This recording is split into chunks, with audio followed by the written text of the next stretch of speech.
नमस्कार दोस्तों, आज है 12 अप्रैल 2024।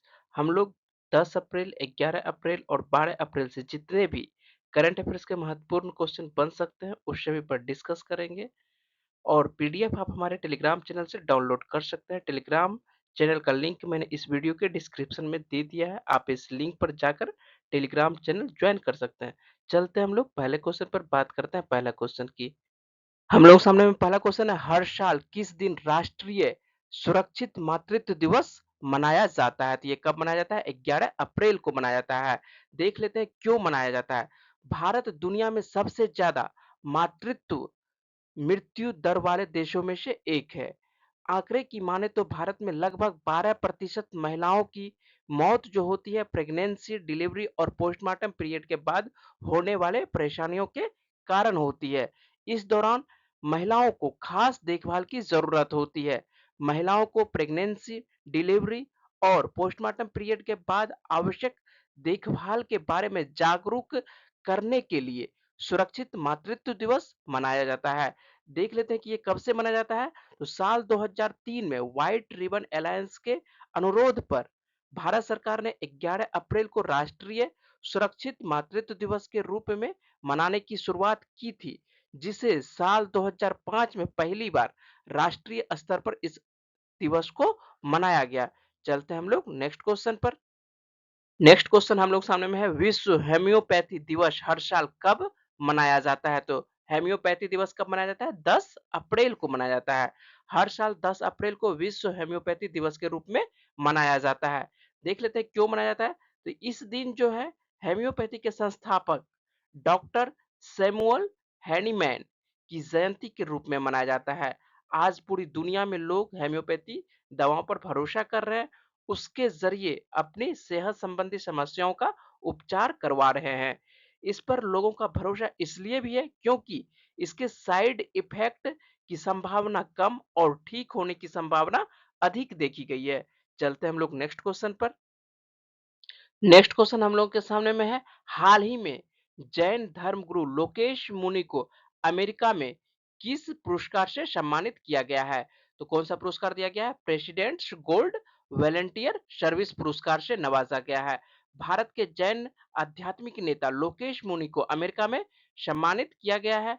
उनको सार्वजनिक भलाई और मानवता में योगदान के लिए अमेरिकी राष्ट्रपति गोल्ड वॉलंटियर सर्विस पुरस्कार से नवाजा गया है। अमेरिका में वरिष्ठ डेमोक्रेटिक सांसद ब्रैड शेर मैन ने भारत में अहिंसा विश्व भारती और वर्ल्ड पीस सेंटर के संस्थापक जैन मुनि लोकेश को राष्ट्रपति पुरस्कार गोल्डन शील्ड और सर्टिफिकेट ऑफ ऑनर से सम्मानित किया है। राष्ट्रपति जो बाइडेन के हस्ताक्षर वाले पत्र में कहा गया है, मैं जनता की भलाई और देश और मानवता के लिए योगदान के लिए आपको बधाई देता हूँ। चलते हैं हम लोग नेक्स्ट क्वेश्चन पर। चौथा क्वेश्चन हम लोग सामने में, हाल ही में ताइवान के नए प्रधानमंत्री कौन बने हैं? तो ताइवान के नए प्रधानमंत्री कौन बने हैं? चो जंग ताई बने हैं। नाम आता है ताइवान का, तो ताइवान के बारे में देख लेते हैं। ताइवान किस महाद्वीप के अंतर्गत आते हैं? तो एशिया महाद्वीप के अंतर्गत आते हैं। और ताइवान की राजधानी क्या है? तो ताइवान की राजधानी ताइपे है। और यहाँ पर कौन सी मुद्रा चलती है? यहाँ पर मुद्रा चलती है डॉलर मुद्रा चलती है। और ये जो है ये ताइवान के नए प्रधानमंत्री बने हैं, चो जंग ताई बने हैं। हम लोग चलते हैं नेक्स्ट क्वेश्चन पर। हम लोग सामने में पांचवा क्वेश्चन है, हाल ही में 16वें वित्त आयोग के पूर्णकालिक सदस्य के रूप में किसे नियुक्त किया गया है? तो किसे नियुक्त किया गया है? मनोज पांडा को नियुक्त किया गया है। अरविंद पनगाडिया की अध्यक्षता वाले 16वें वित्त आयोग में 4 सदस्य हैं।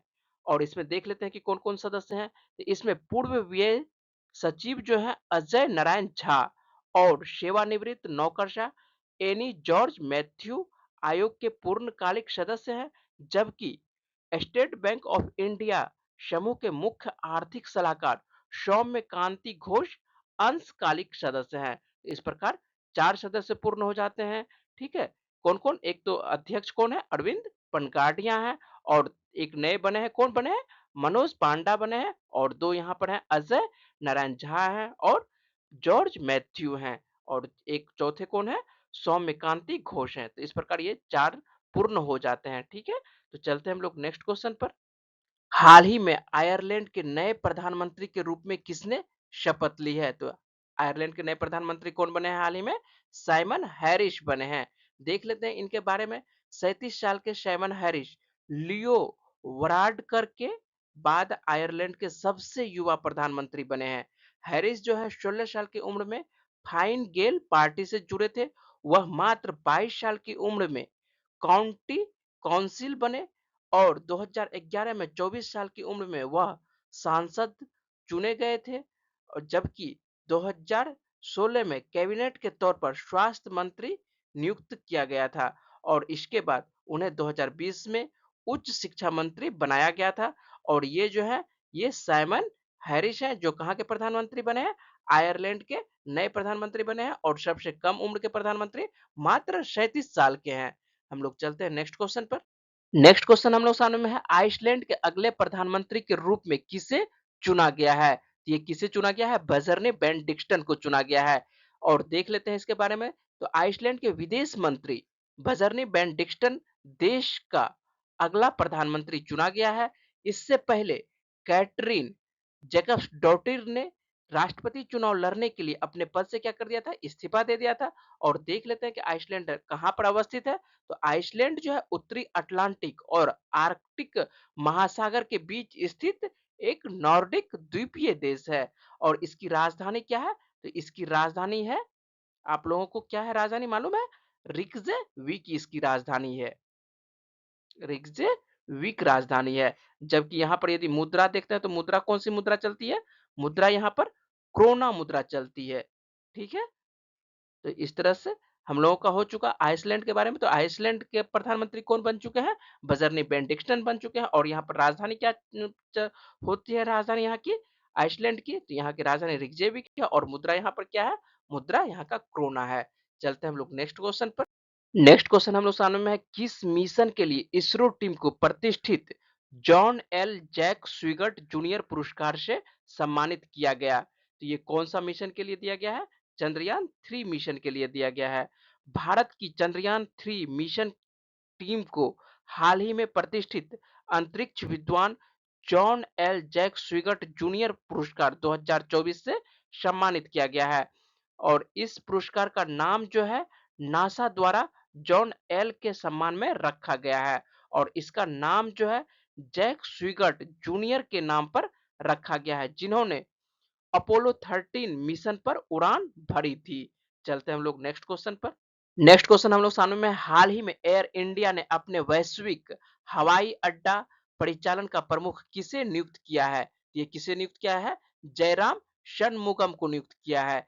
एयर इंडिया ने हाल ही में जयराम षणमुगम को अपने वैश्विक हवाई अड्डा परिचालन का नया प्रमुख नियुक्त किया है। और षणमुगम जो है 15 अप्रैल 2024 को अपनी नई भूमिका शुरू करेंगे। चलते हैं हम लोग नेक्स्ट क्वेश्चन पर। हम लोग सामने में 10वां क्वेश्चन है, पेरिस ओलंपिक में एथलेटिक्स में स्वर्ण पदक विजेताओं को विश्व एथलेटिक्स कितने अमेरिकी डॉलर का पुरस्कार देगा? ये कितने का देगा? 50,000 अमेरिकी डॉलर का। पेरिस में आगामी 2024 ओलंपिक में स्वर्ण पदक विजेताओं को 50,000 अमेरिकी डॉलर, और भारत में देख लेते हो तो भारतीय रुपये में तो कितना हो जाएगा? 41,59,865 रुपये का इनाम देने की घोषणा की है। और ओलंपिक जो देख लेते हैं कि 2024 में कहां पर होने वाला है? 2024 में पेरिस फ्रांस में होने वाला। और ये किस प्रकार का ओलंपिक होगा? तो ये ग्रीष्मकालीन ओलंपिक होगा। ओलंपिक बहुत प्रकार का होता है, ग्रीष्मकालीन होता है, शीतकालीन होता है, पैरालंपिक होता है। लेकिन ये जो 2024 में होगा कौन सा होगा? ग्रीष्मकालीन ओलंपिक होगा, जो कि कहां पर होगा? पेरिस फ्रांस में होगा। और 2028 का डाटा आ चुका है। 2028 कहां होगा? ये लॉस एंजलस अमेरिका में होगा। और 2032 तक का भी डेटा आ चुका है। तो 2032 में कहां पर होगा?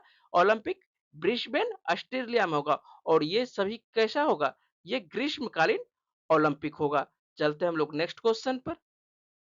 हम लोग सामने में 11 नंबर का क्वेश्चन है, आईपीईएफ द्वारा स्वच्छ ऊर्जा निवेशक फोरम का आयोजन किस देश में किया जाएगा? तो ये कहाँ किया जाएगा? सिंगापुर में किया जाएगा। सिंगापुर का नाम आता है तो सिंगापुर के बारे में देख लेते हैं। किस महाद्वीप के अंतर्गत आते हैं सिंगापुर? तो ये एशिया महाद्वीप के अंतर्गत आते हैं। और राजधानी क्या है सिंगापुर की? तो सिंगापुर की राजधानी है सिंगापुर ही है। और यहाँ पर मुद्रा कौन सी चलती है? तो मुद्रा यहाँ पर डॉलर चलती है। और ये जो हम लोगों के सामने में मैप दिख रहा है, ये छोटा-सा जो देश दिख रहा है, ये कौन-सा देश है? ये सिंगापुर देश है। चलते हैं हम लोग नेक्स्ट क्वेश्चन पर।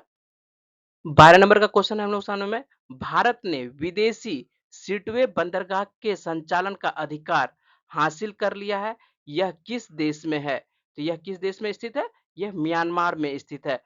म्यांमार के रखाइन प्रांत में स्थित सिटवे बंदरगाह का विकास भारत और म्यांमार के बीच हस्ताक्षरित Kaladan multi modal transit transport परियोजना का हिस्सा है।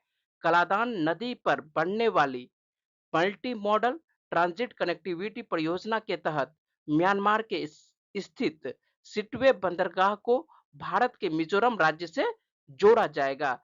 भारत ने इस बंदरगाह के निर्माण के लिए म्यांमार को $500 मिलियन का अनुदान दिया था। और देख लेते हैं कि पहला भारतीय मालवाहक जहाज जो कि कलकत्ता के श्यामा प्रसाद मुखर्जी से ये रवाना हुआ था और इसका स्वागत जो है कहाँ पर किया गया? ये बंदरगाह सिटवे बंदरगाह पर इसका स्वागत किया गया। ठीक है, चलते हैं हम लोग नेक्स्ट क्वेश्चन पर। नेक्स्ट क्वेश्चन हम लोग सामने में है, भारत का पहला निजी सब मीटर रिज़ॉल्यूशन निगरानी उपग्रह किसने लॉन्च किया? ये किसके द्वारा लॉन्च किया गया है? ये टाटा एडवांस्ड सिस्टम लिमिटेड के द्वारा लॉन्च किया गया है। इसके बारे में देख लेते हैं। तो इस सैटेलाइट को जो है 7 अप्रैल 2024 को स्पेस एक्स के रॉकेट फाल्कन 9 को Kennedy space centre Florida America के द्वारा ये लॉन्च किया गया था। और स्पेस एक्स जो है अमेरिकी उद्योगपति एलन मस्क के स्वामित्व वाली कंपनी है। और Tata advanced system limited TS-81A को विश्व के उच्च रेजोल्यूशन सैटेलाइट इमेजरी के अग्रणी प्रदाता सेटलॉजिक के सहयोग से बनाया गया है। और इसे जो है TSL की ओर से वेमागल सुविधा केंद्र में स्थित असेंबल किया गया था। और यह जो है पृथ्वी की निगरानी करने वाला भारत का पहला निजी उपग्रह होगा। इस तरह से जितने भी करंट अफेयर्स जो महत्वपूर्ण बन सकते थे उस सभी पर मैंने बातचीत की।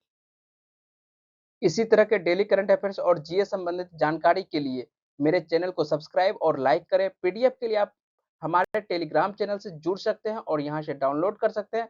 मेरे से जुड़ने के लिए आप सभी का धन्यवाद। नमस्कार।